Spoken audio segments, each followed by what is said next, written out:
This is Geek Gab with your host, Dorrinal, and me, Daddy Warpig. We are back, Geek Gab, for Monday, August 18th, 2025. Today we're going to be talking about Andy Sidaris movies. I saw a few of those in the last week, so I could, which I've never seen any of his movies before. And we're also going to be talking about the brand new sensation that's sweeping the nation, Aliens Earth on FX. And let me see, we're going to be doing a small bit of news. And is that everything? Are we talking about anything else today? No, I think that's it for tonight. All right. So before I get to my sad news, should we do the sad news first and try and brighten things up, or does that just destroy the mood completely? Yeah, sad news first. Okay. The sad news is that Terrence Stamp, best known for his portrayal as the Prophet of Truth in Halo 3, has passed away. And he also did some other little things, like he was in Superman 2 as General Zod, which most people, I'm sure, have forgotten. He was also in Young Guns as the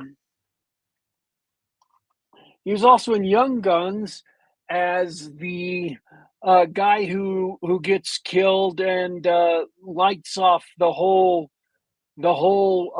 John Tunstall, who gets killed and lights off the whole revenge plot there. So nothing really important in that movie. He was in Alien Nation as William Harcourt, which is I know a movie that basically only I've seen. He was in Wall Street, which was Wall Street, one of those movies made by a little known forgotten obscure director by the name of Oliver Stone. So nothing there.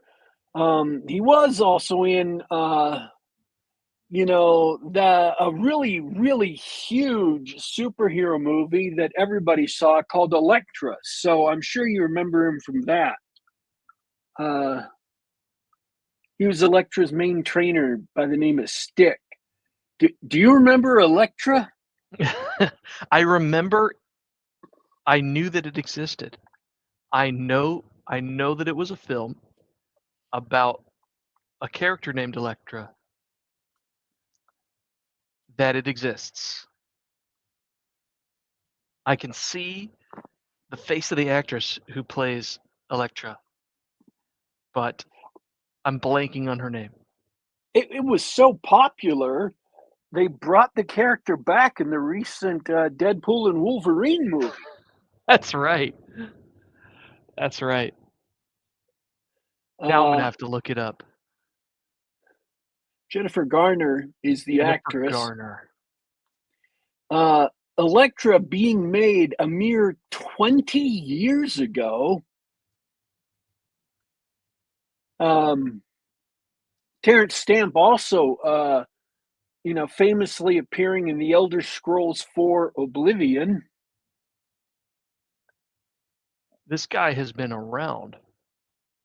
Obviously, I have totally memorized these things, and I'm not just looking at his IMDb page. Yeah, it's interesting. You mentioned his name, and no, of course I didn't recognize him by name, but he's been in Hollywood forever. He has the best line in any Superman, the best delivered line in any Superman movie ever, which is "Kneel before Zod." I'll give him that one. And it is forceful. It is amazing. And the other Zod they got for Man of Steel is a much bigger, more physically imposing man. but he absolutely could not carry off the attitude of Zod better than Terrence Stamp did. He just couldn't do it. Missing some Whereas, gravitas, maybe. yeah, Terrence Stamp just lived through that. And then when you see Young Guns, he's playing this kind, considerate,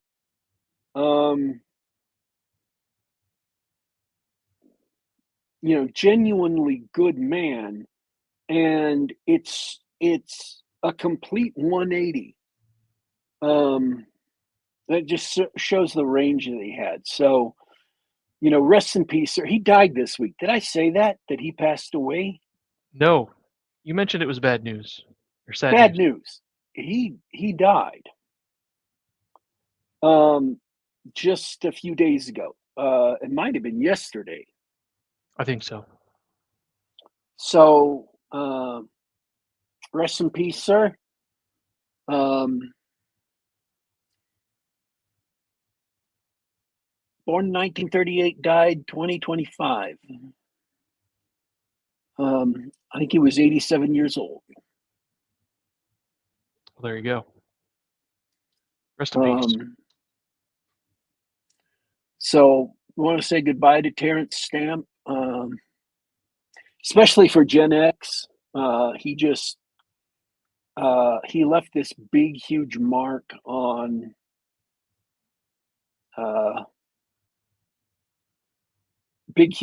our childhood. So,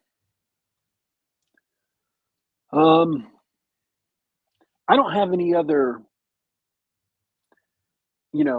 good news. Volkswagen's releasing a car where you have to pay $20 a month to unlock its top speed. That's absurd. They throttle the engine if you don't. That's awesome. That's not cyberpunk dystopian at all. Wow. I saw today where somebody's releasing a refrigerator that's got Wi-Fi, so it hooks itself up to the Wi-Fi, and then the power company can tell it to stop being so darn cold, so it doesn't use up so much energy. So they get to tell you to have a warm refrigerator now. The power company. Oh, that's great. Yeah, I just want to put all those decisions into the hands of an automated system.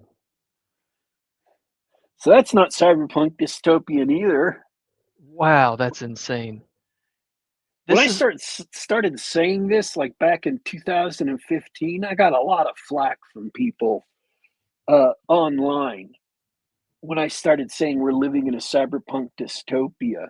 And then as these things have accumulated and accumulated over the years, that was 10 years ago now, I've stopped getting flack for saying that. I guess people have just started, the cumulative weight of all the cyberpunk dystopianness is finally sinking in. Subscription service so your engine will run. What the hell is that?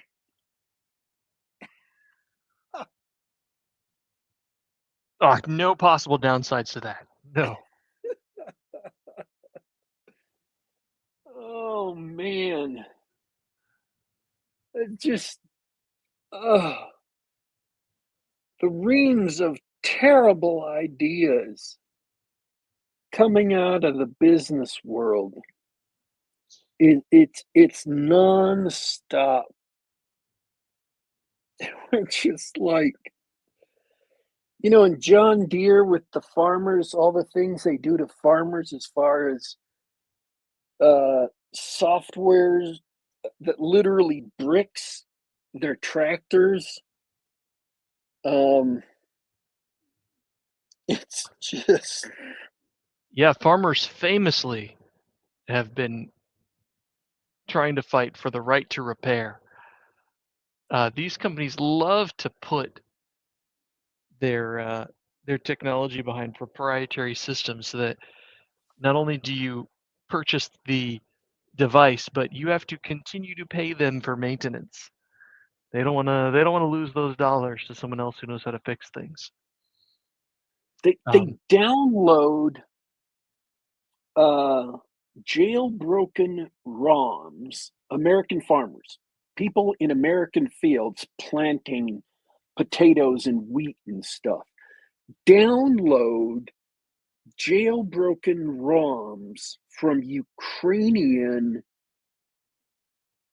bootleg software sites to be able to repair their own tractors with simple tools to turn lug nuts and fix the engines themselves. That's, I mean, just saying that sounds like it came out of, some William Gibson novel. I mean, I have to believe it because it's real, but I just can't believe the amount of crap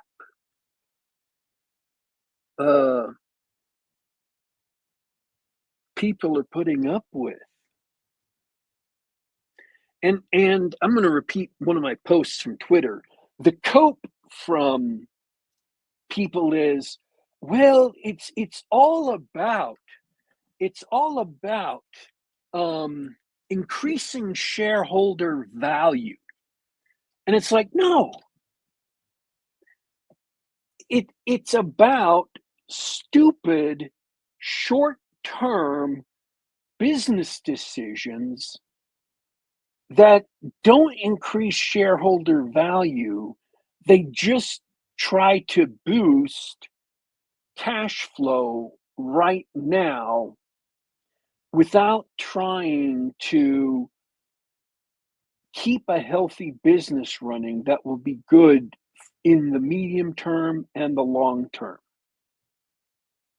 You could boost shareholder value by taking a big rig and just always running it 24/7, 365, and never stopping for maintenance. Because if you stop for maintenance, that's time that it's not hauling a load, and that's time that it's not making money. You can boost shareholder value by firing your IT department because it's not a profit-making center. You just cut back on the IT department and you boosted shareholder value. You're making more money because you're not pouring money into this black hole of IT. And that's all well and good until, and I'm not kidding, companies really do this. This is not a what if. This is not a hypothetical. Companies really do this. It's not a profit-making center. It's just red ink.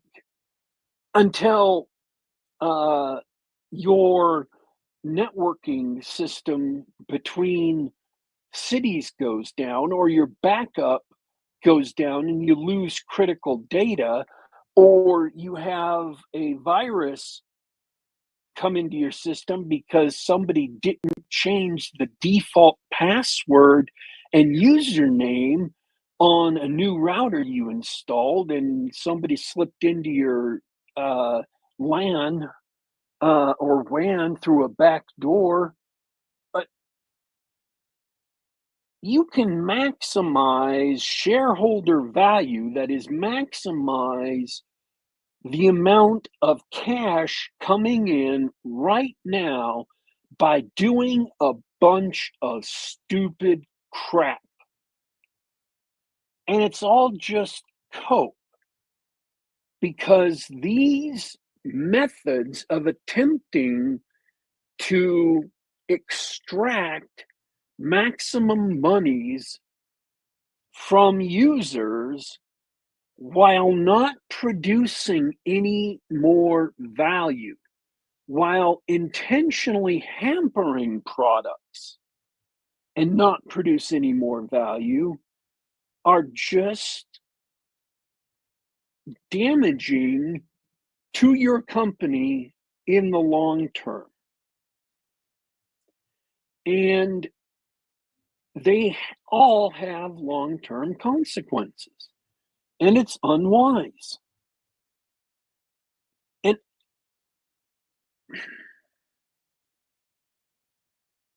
I don't know why they don't teach MBA candidates or teach businessmen that it's unwise.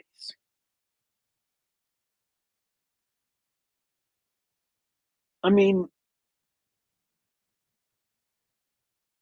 it is just absolutely uh, absolutely crazy what we let finance people and hedge fund people and uh, speculators in the stock market get away with. Uh,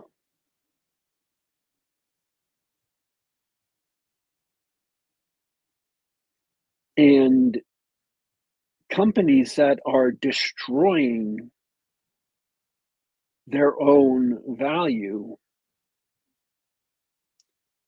and destroying the relationships they have with customers.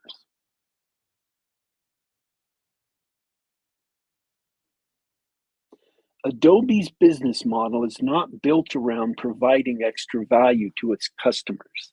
It's built around extracting the maximum amount of value, a maximum amount of money from its customers that it can. And that same attitude has been passed on to everybody in uh, almost everybody in computing software and has been passed along to um, now the automotive industry. And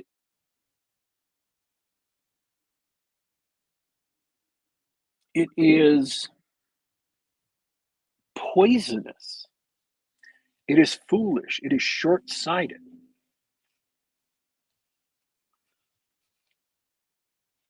And it's going to get a lot more dystopian before it gets better. Absolutely.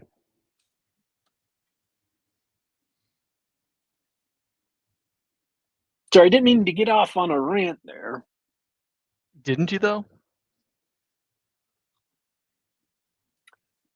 I'm just frustrated to see people doing things that I know are stupid.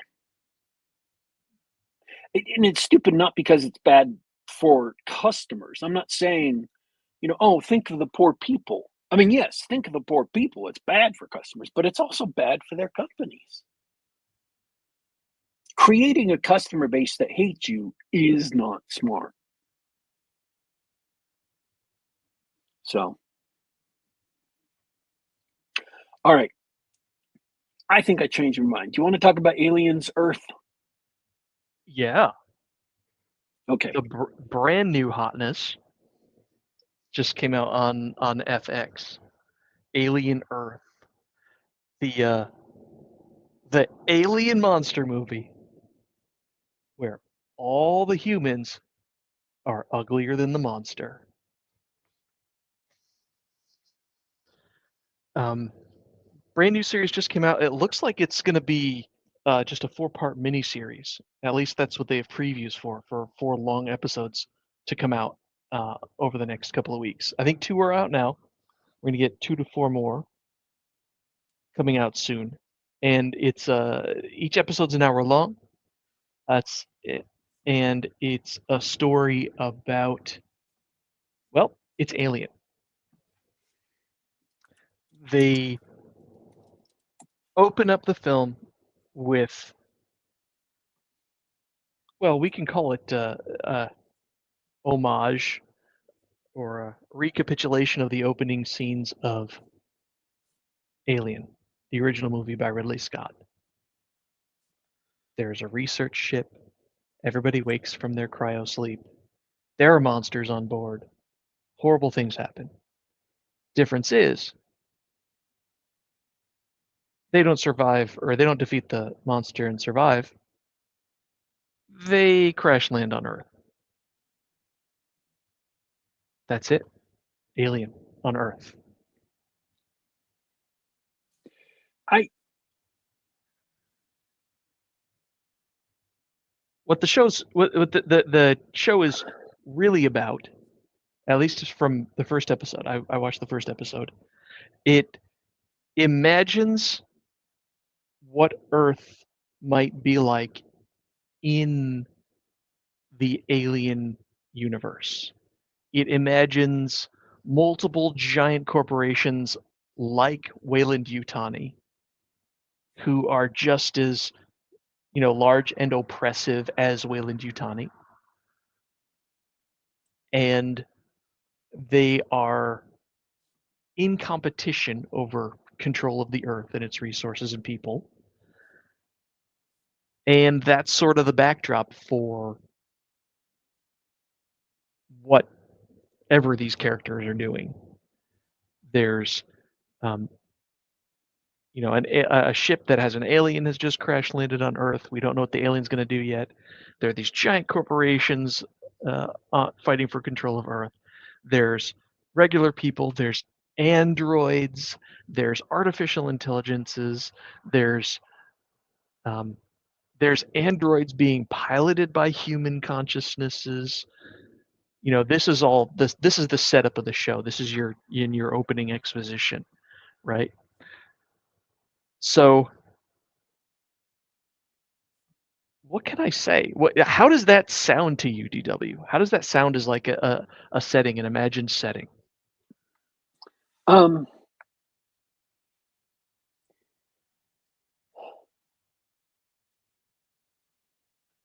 it sounds like baby's first cyberpunk. Um and it's a writer who doesn't trust the audience. They don't trust the audience to go with them on a more naturalistic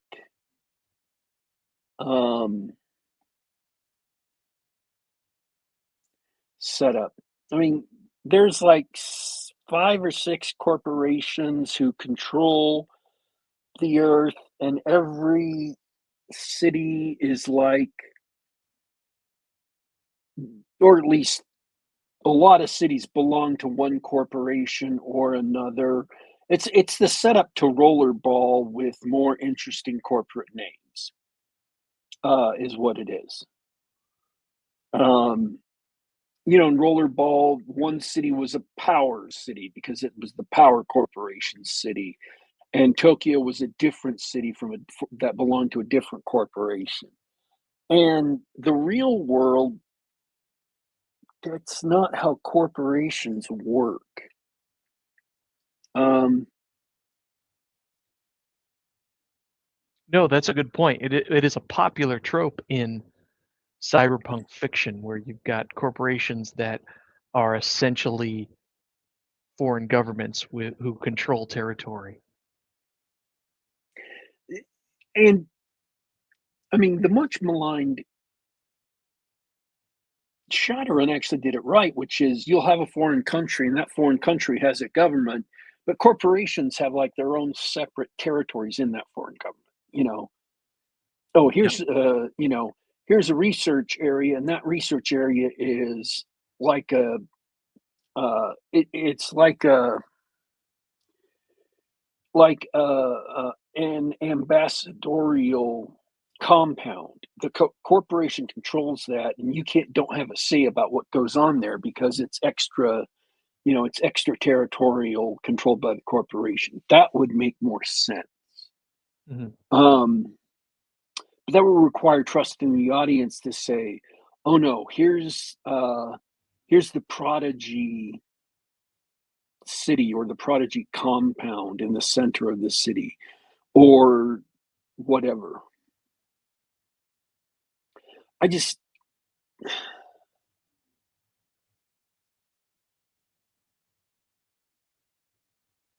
I don't know how long this has been cooking. I don't know how long it has been developing.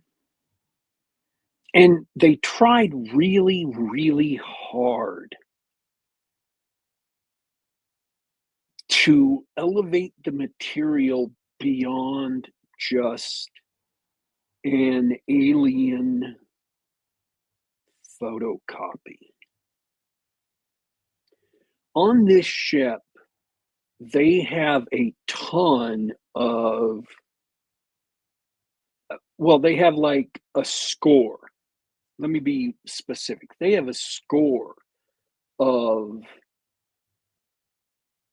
extraterrestrial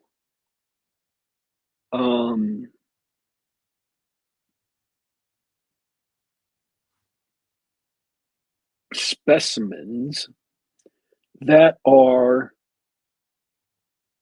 from many different species, not just xenomorphs. So the writers have created their own hostile life forms that prey on living organisms that are not just xenomorphs. And they're trying to, I don't know if expand the lore is the right term, but they're trying to make it more interesting so that other things are going on besides just, you know, the aliens that we've all seen before. And some of them are kind of interesting, but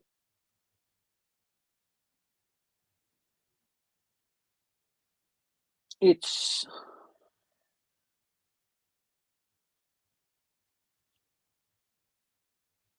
and they've taken technology that appears in the Aliens movie. Chronologically speaking, this series takes place 2 years before the original Alien movie. So it takes place like 60 years before Aliens, the James Cameron film. Oh, I didn't pick up on that. I didn't realize it was so. Yeah, that's a big continuity error. So they've taken technology that appears in James Cameron's film and they have made it more primitive. So the guns that they have are sort of like the pulse rifles, but they're more primitive. The APCs they use are sort of like the APCs that they have in the James Cameron film, only instead of the big guns that were mounted on top of the APCs, they mount like a 50 caliber gun or a saw, 5.56 saw, and instead of the full Colonial Marine body armor, they just have uh, helmets and regular body armor that we might see today, not the full stuff. So they have clearly put some thought into this world to primitivize what we see in Aliens, to introduce new alien species. It's just that this this struggle they've set up, and this is in the opening crawl. So this isn't a spoiler. This is literally the setup they give you. It's that humanity is striving for immortality, and these corporations each have a different path to immortality, and whichever one wins, whichever corporation wins this battle, will be able to control immortality. And the immortality is synthetics like Ash or Bishop. It's cyborgs, which is a new thing they introduced, because I don't think we've ever seen cyborgs in any Alien, at least TV show or movie, and maybe in the comics, I don't know. Or the novels. I've not read extensively in either of those. What they call hybrids, which I think are also new Yeah. for this series, which are human minds in synthetic bodies. Was there another one that I missed? That was it. Those are the three basic kinds.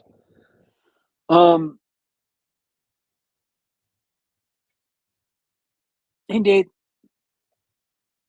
doesn't make sense that they would pick one of the three and just abandon the other two. And it doesn't make sense that androids are considered a path for immortality for humans, because that's humans just die, even with androids.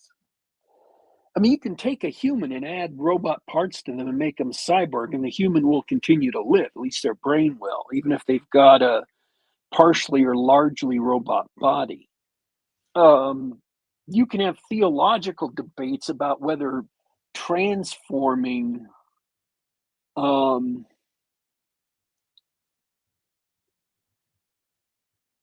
uh, trans transforming human mind from their organic body to a computer, a supercomputer brain in a synthetic body is actually them, or whether it's just an emulation of them or whatever. And it depends on what the rules of the world set up, but it really isn't. Uh,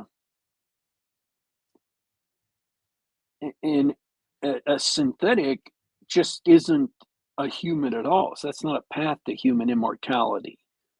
I'm just saying that, like, philosophically speaking and practically speaking, that setup just didn't make sense.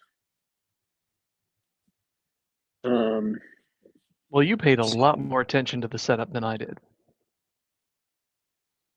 I didn't even catch the year difference. But yeah, there's this struggle amongst the type of synthetic people. I mean, one of them is called synthetics, right? And you hit all three. It was the androids, so people like Ash, the cyborgs, people who are, you know, who have had their bodies largely replaced by machines, and then the hybrids are sort of the new thing.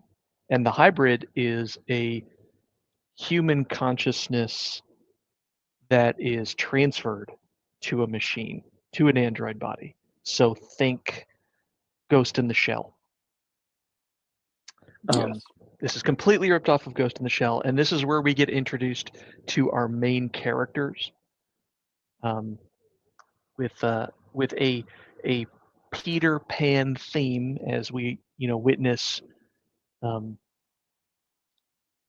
children who, Weirdly. yeah, it's not presented in a good light, but these children are, the guy in charge of the corporation is this Willy Wonka like character, played by, and I cannot take credit for this, I read this elsewhere on the internet, great value Timothy Chalamet. I don't know who this guy is. This is definitely your store brand Timothy Chalamet. He's like a Willy Wonka or a Peter Pan figure, and he's boy genius who has developed this ability to transfer human consciousness into an android. Those of us based in reality know that that's impossible, but what are you going to do? It's the first time it's ever been done. These are the prototypes. Yes. These are the experiments. And so they've got children who have terminal diseases. They have cancer, they have other diseases, and they are about to die. So they tell their parents, you know, we have a way that might save your kid, but might not. Then take them to their treatment center and, uh, enact this experimental procedure to see if they can transfer the mind into the robot body. And then whatever happens, they tell the parents and the family, I'm sorry,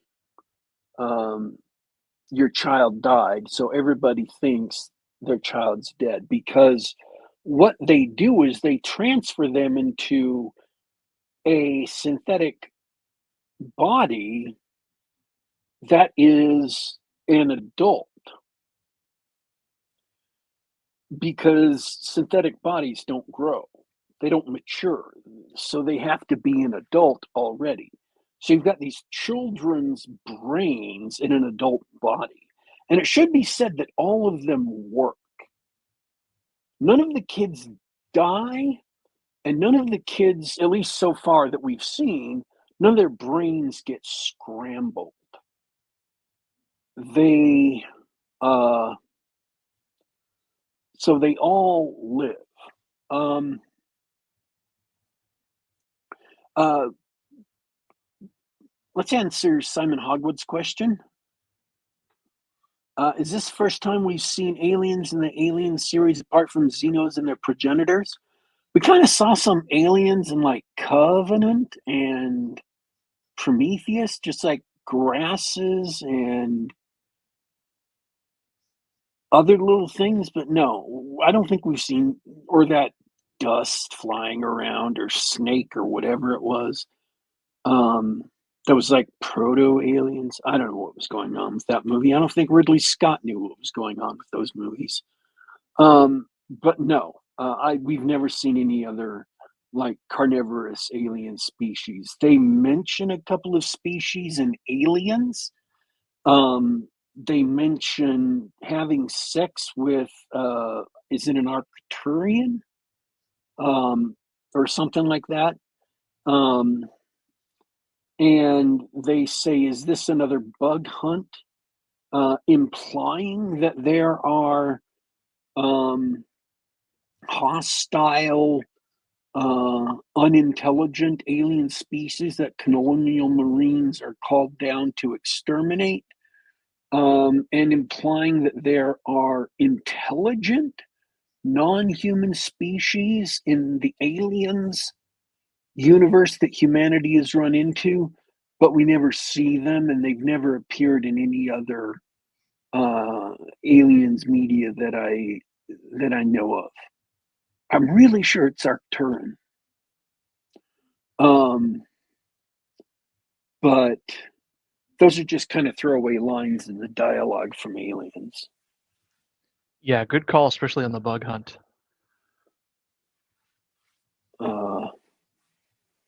So, and then of course, in Alien Covenant, there's in Alien itself, we see the giant corpse of the pilot of the alien craft whose chest is blown out.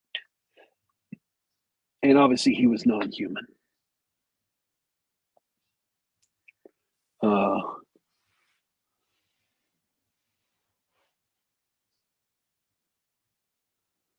So not often have we seen other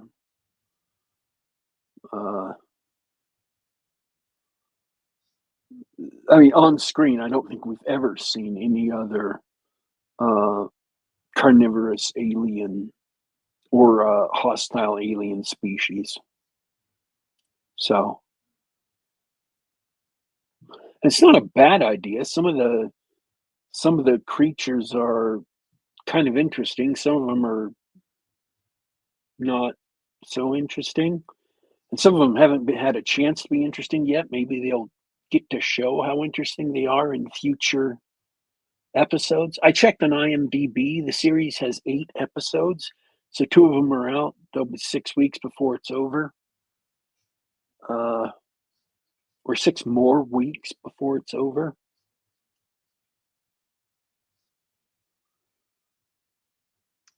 Cool. Well, what do you think? Are you gonna keep up with it? Yeah, I'm gonna watch all of them now, so I can review the whole thing. Um, I have watched things that were so bad they were painful, and this was not so bad it was painful. Um,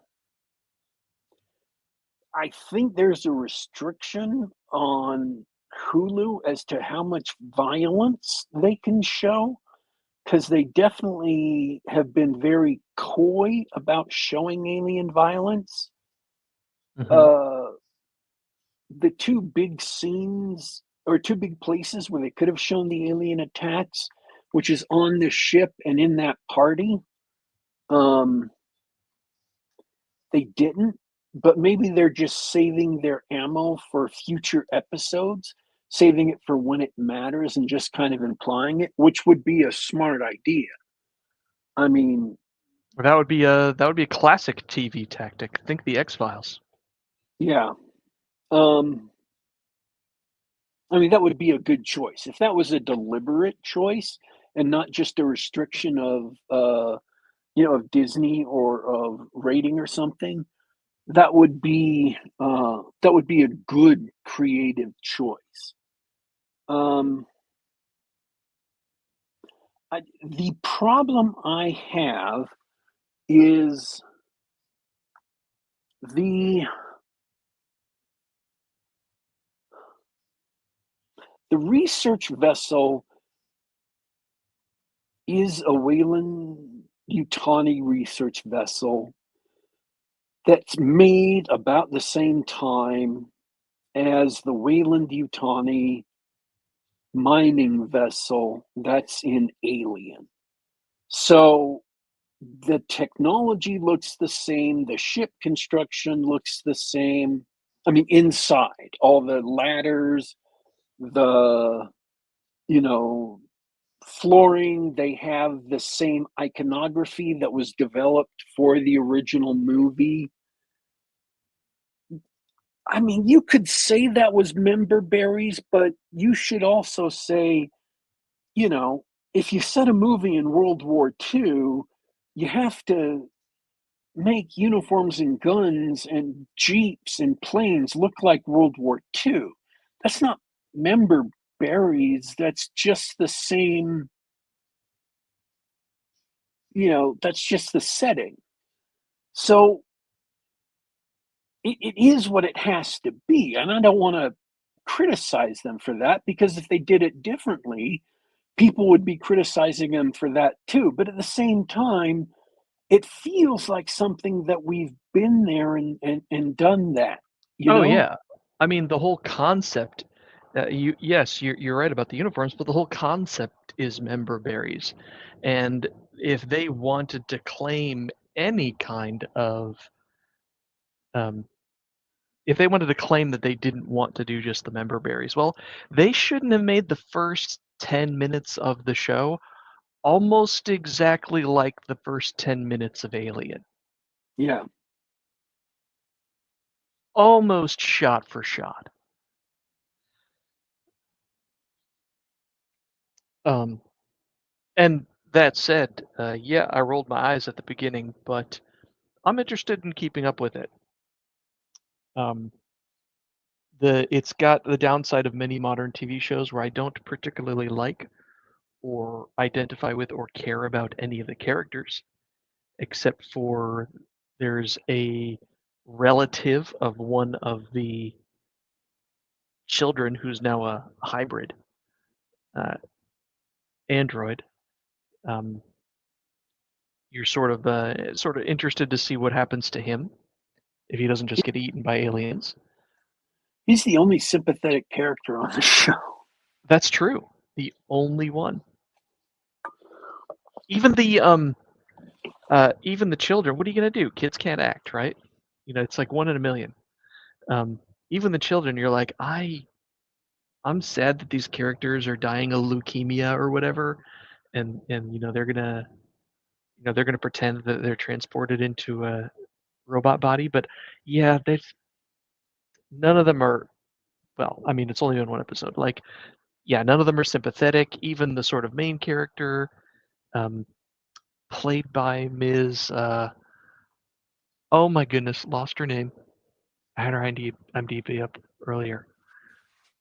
Um, anyway, like her main character, Sydney Chandler, that's her name. She's the daughter of the guy from Friday Night Lights, by the way. She's not really given any interesting lines or anything to do. She's just sort of but she is kind of the protagonist, right? She's the one that takes action because, because her relative is in danger potentially. So it's like, yeah. Anyway, I thought it was all right. And I've got Timothy Oliphant in the show, and they give him literally nothing to work with. Nothing. I mean, he did Justified. He did Deadwood. And yeah, now they gave him a role where he's an android and he has to act like Deadwood. I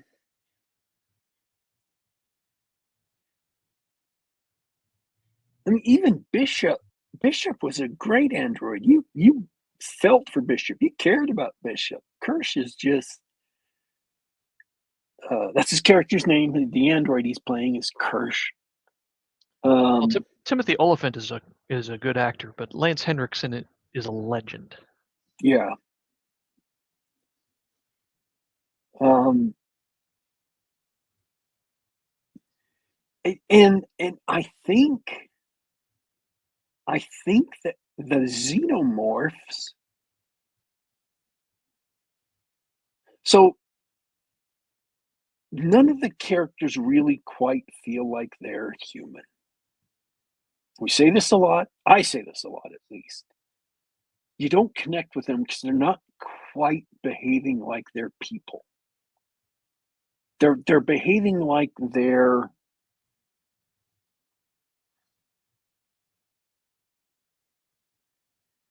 been given specific roles in the script. Yeah. Required by the mechanics of a plot laid out from a writer's workshop, creative writing workshop. Yeah. Yeah. You don't get any humanity coming off the screen.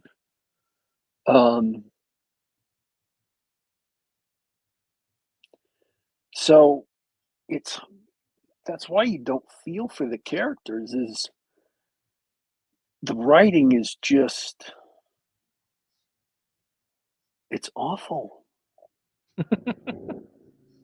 And it's not so much that like individual lines are terrible, it's that the actions that the characters take are like almost similar to actions real people might take, but not quite. And they don't make sense. I'm sure we're going to have some kind of revelation in the next 6 episodes that'll explain this guy's weird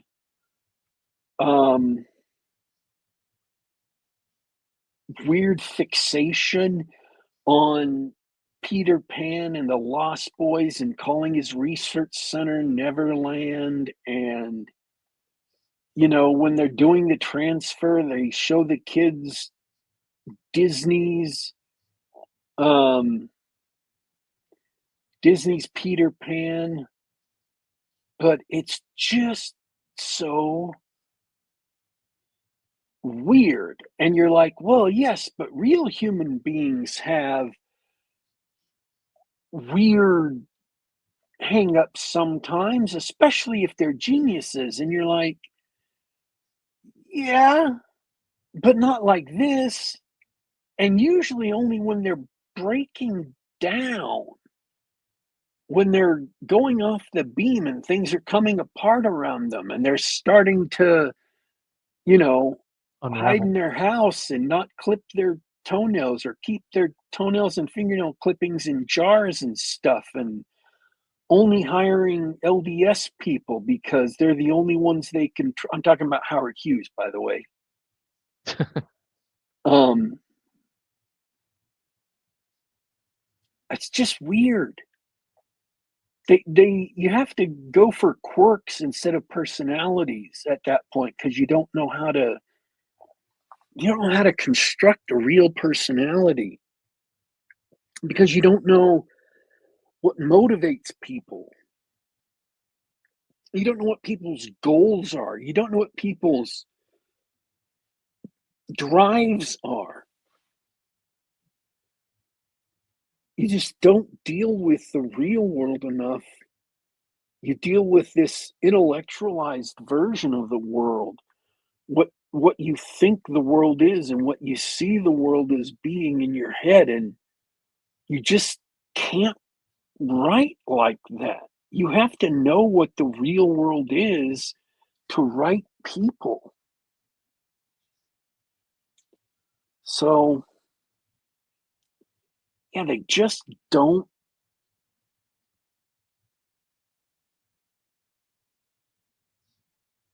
It's like the uncanny valley. All of these characters, all of their personalities, and they don't really have personalities, do they? Not even a little. Which is great for androids pretending that they're human, but Um, but I don't think it was deliberate. yeah, it just all of their personalities and humanity comes right out of the uncanny valley, and that goes for all the people that are supposed to be human.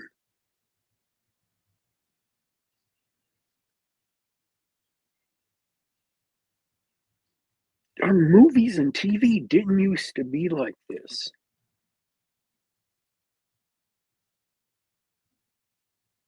We used to have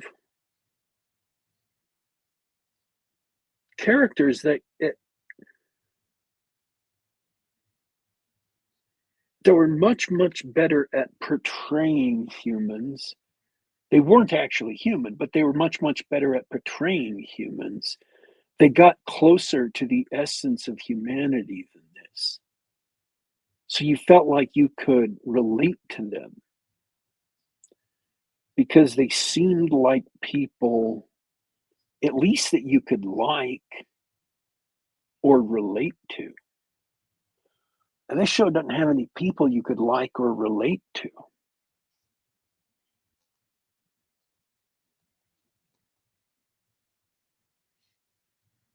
And it's not a terrible show. It's not an uninteresting show. Interesting things happen, cool things happen. Um,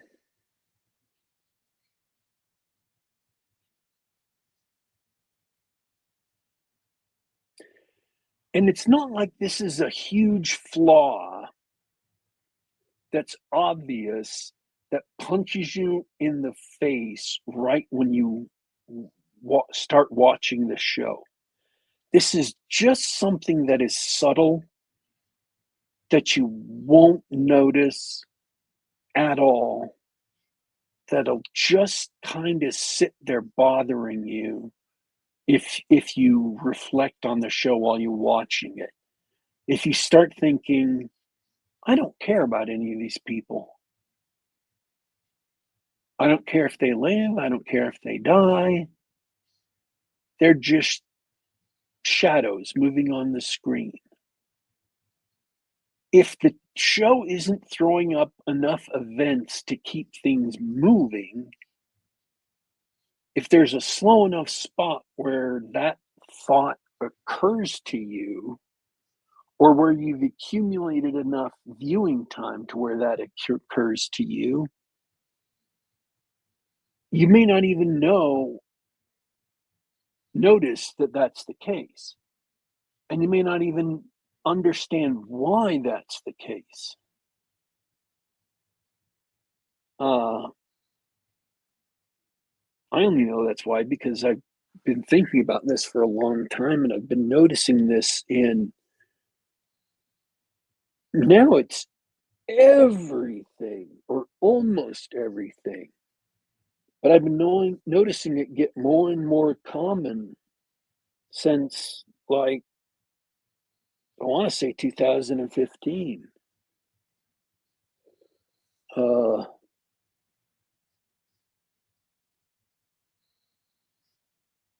and it's not like they're inconsistent performances.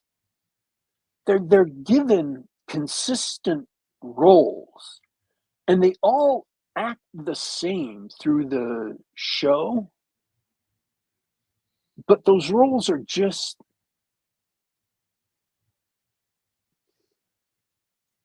they're just not quite human. They're not filled with any humanity.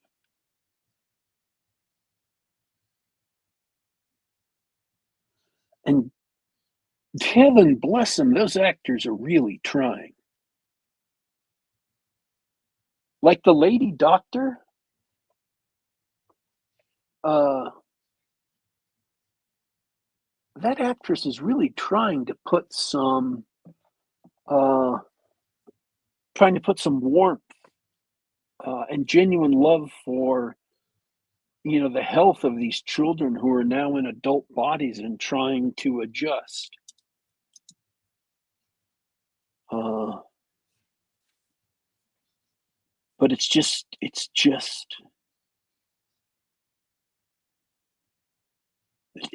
not working.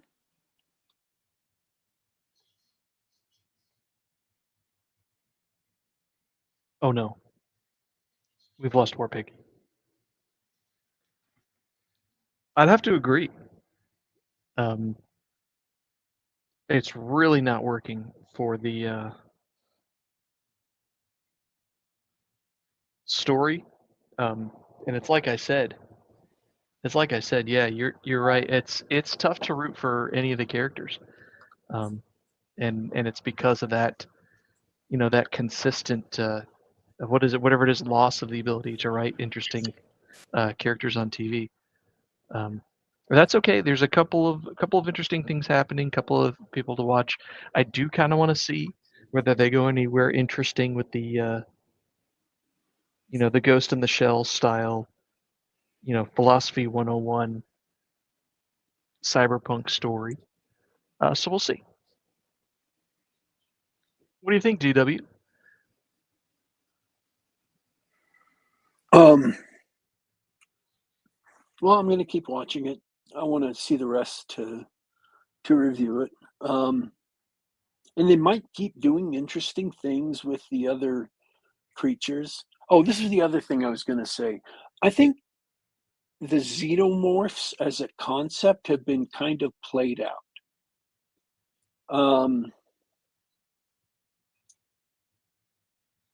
And I know this isn't going to matter to Disney, that was pumping out 3 Marvel movies a year and was trying to pump out a Star Wars movie every year or multiple Star Wars movies every year or whatever. Um, so I know that they don't have the idea, it just doesn't enter into their heads that something might be played out. Um,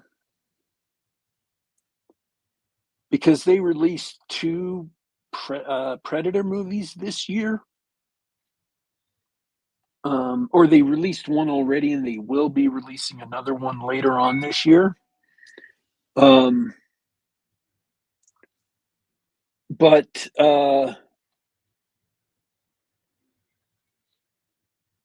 the xenomorphs were a mysterious thing when they first came out. Oh, there was the animated movie on Hulu, the streaming animated movie that was like 3 vignettes.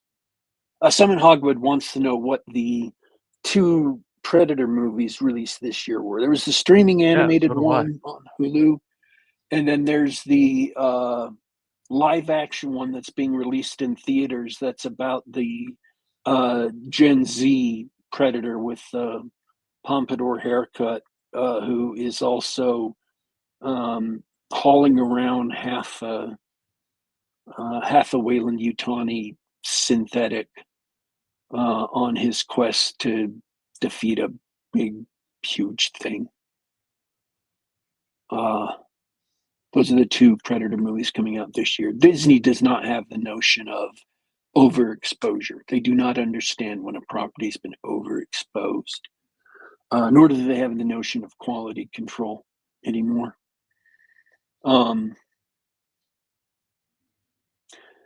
The xenomorphs were a mysterious monster with a lot of twists and turns when they came out in Alien. When Aliens was made, they James Cameron added something new so that which was added 2 things new. One, which was a bunch of aliens instead of just one, and he added the Queen. And then he changed it into a pseudo war movie, and added a whole bunch of really cool military equipment. So it made everything new and fresh and exciting. And then every Alien movie since then has really tried, but mostly failed, to do anything good and new. And I'm a defender of Alien 3. I think it was the wrong movie that did the whole Alien 1 and 2 dirty, but I think the core idea of the movie, if you just take it by itself and pretend that Alien 1 and 2 didn't exist, was a compelling idea. I liked the idea of these brutal, vicious criminals left on this rock as a caretaker crew who had turned to a religious life of asceticism to try and overcome their past. They had this preacher who was their spiritual leader, and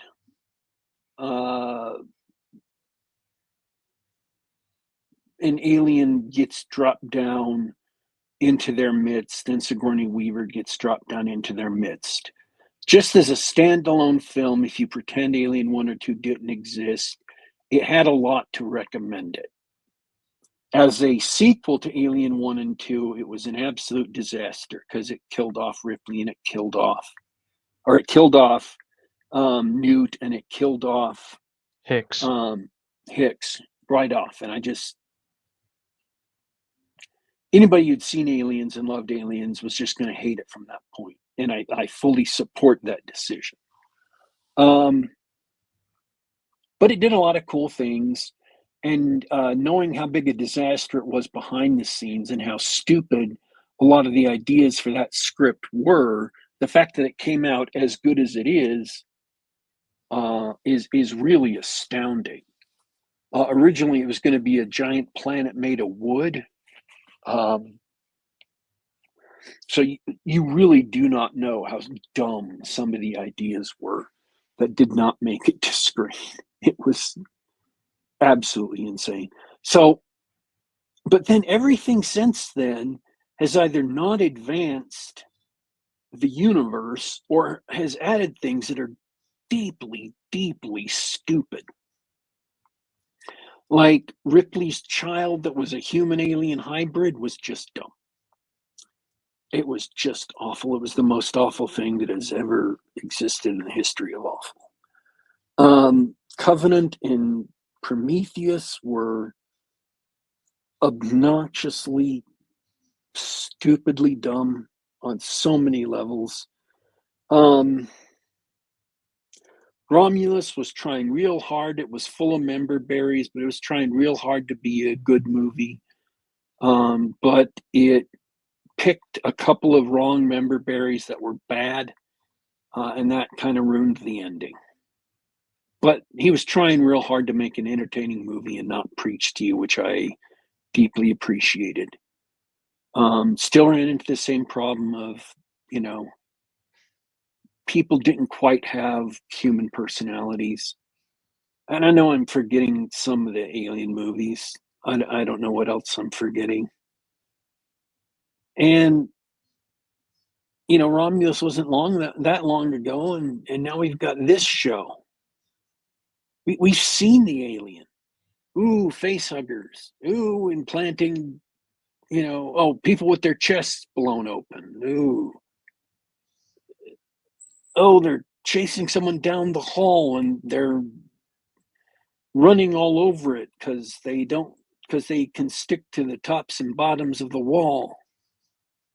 And oh, they run into a room.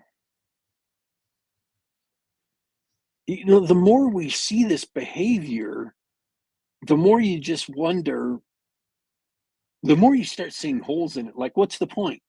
Why are they killing everybody? I mean, literally, what is this behavior meant to accomplish? They have like 8, 10 eggs. Why aren't they hauling people back to the eggs to get implanted with face huggers? They could be snatching people and just hauling them back. Something the Why? alien did in the original Alien was, it actually strung up victims like the captain to Yeah. be impregnated. And in Aliens, they did that to the whole colony. Yeah.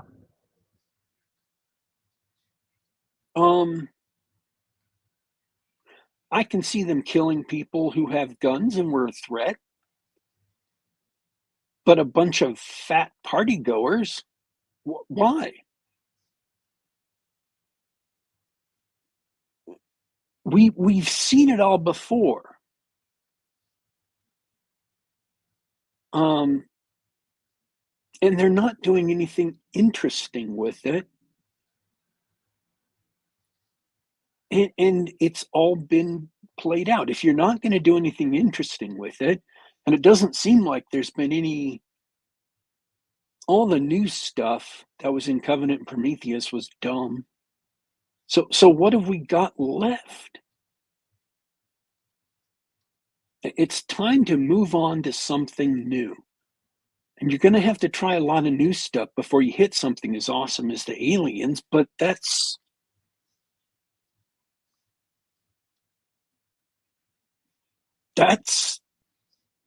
creativity, man. That's what trying hard is about. That's what finding people of talent is, and bringing them along, helping them along in their career so that they can make things of quality, can make creative things.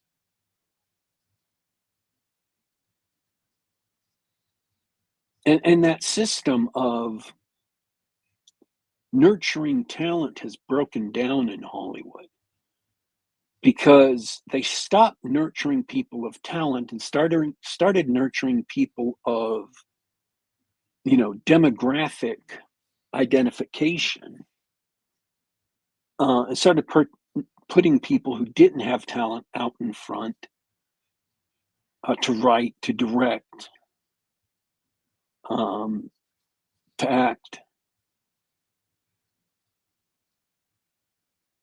and started pushing people who did have talent out of the way.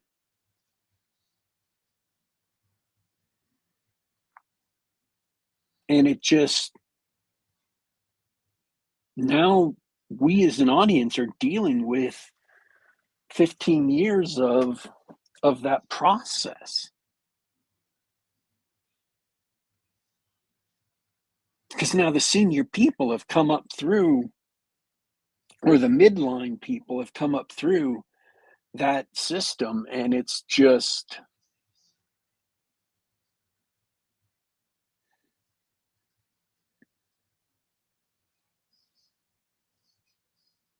It's not great. The results speak for themselves, I think. they don't know how to identify people of talent, and many of them are not people of talent, or at least they're people of mid to low talent instead of great talent. And you got to look at them and say,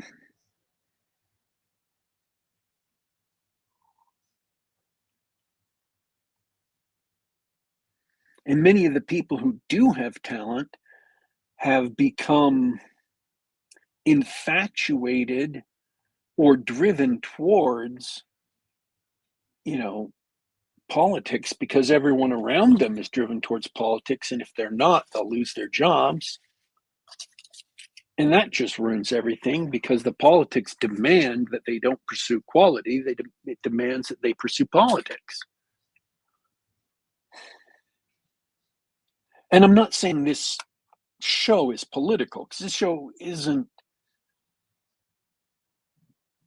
political at all, except in this vague generic sense that corporations are bad guys. But that's all cyberpunk, and frankly that's becoming the real world anyway.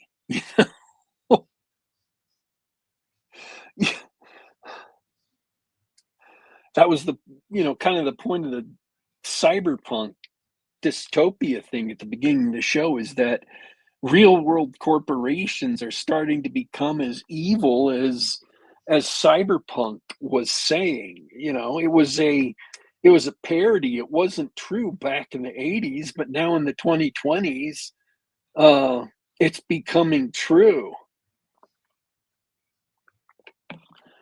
which I never thought I'd live to see, but here we are.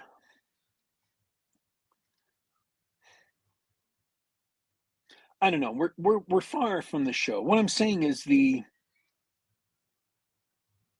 problems with the show, as far as characterization go, are deep and subtle, but they're pervasive, and you will notice them only in passing because they make an effort to entertain you, and it will keep you distracted from the problems, from the fundamental problems in the show. They keep trying to throw, and they are trying hard. The people who are making this show are not lazy. They're not lazily throwing things out there that they haven't thought through. This show, in every aspect of its creation, in the special effects, in most of the world building, other than a couple basic concepts I identify, in where they shot the show. I mean, it's set in Bangkok, and they literally shot it on location in Bangkok. They didn't shoot it on a green screen. They took care in its production. This is not a lazy slapped together, green screen sort of Marvel movie show. And I don't want to denigrate the people who made this show as if they are, as if they're bad people, as if they're uncreative people, as if they're not putting their hearts and minds into the show, because they are. It's just this same one problem that's been a problem for Hollywood. I think if the people who had made this show had been brought up at a better time in a better system, they may have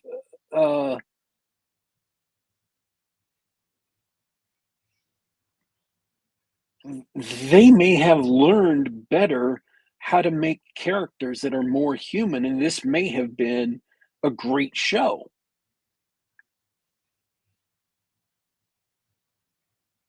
So I'm saying the flaw that is here that really stops the show from being great may not have been their fault.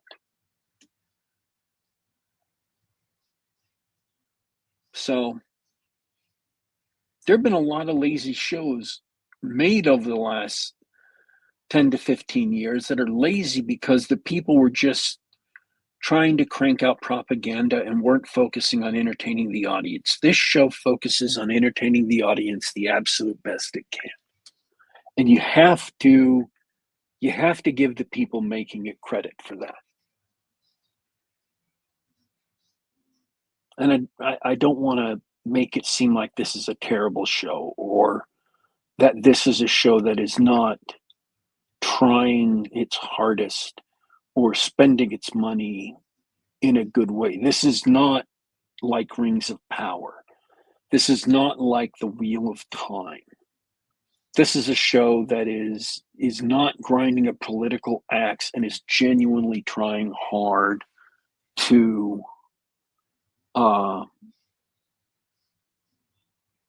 serve the audience and not serve some abstract political propaganda, which, considering that it's coming from Disney, is pretty astonishing on that level.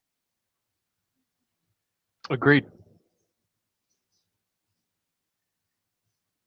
So, okay. Well, I was going to talk about Andy Sidaris, who I just discovered. I may have to bump that to next week. We're out of over time. time for sure. Yeah. I don't have time to do that segment. May have to talk about it next week. Sounds good. I did not expect the aliens segment to go this far, but here we are. You did it again, DW. Yes. Well, it's good chatting. It's a good thing I didn't go see Nobody 2 because we wouldn't have had time for that. It's true. Well, it was good to chat, and I hope everybody who listened along and has enjoyed it. Good to see you guys in the live chat. I hope you enjoyed the show, and I'm looking forward to chatting with you again sometime, DW. My recommendation on Alien Earth is, if you like the Aliens universe, give it a chance. Give it a shot. See if you like the show. Watch the 2 episodes that are already out. If you like it, keep watching. If those 2 episodes just don't hit you right, if you don't like them, then you can drop out of the show. No harm, no foul. It's just the length of a movie. Those 2 episodes are 2 1-hour episodes, so it is worth checking out, at least if you like aliens.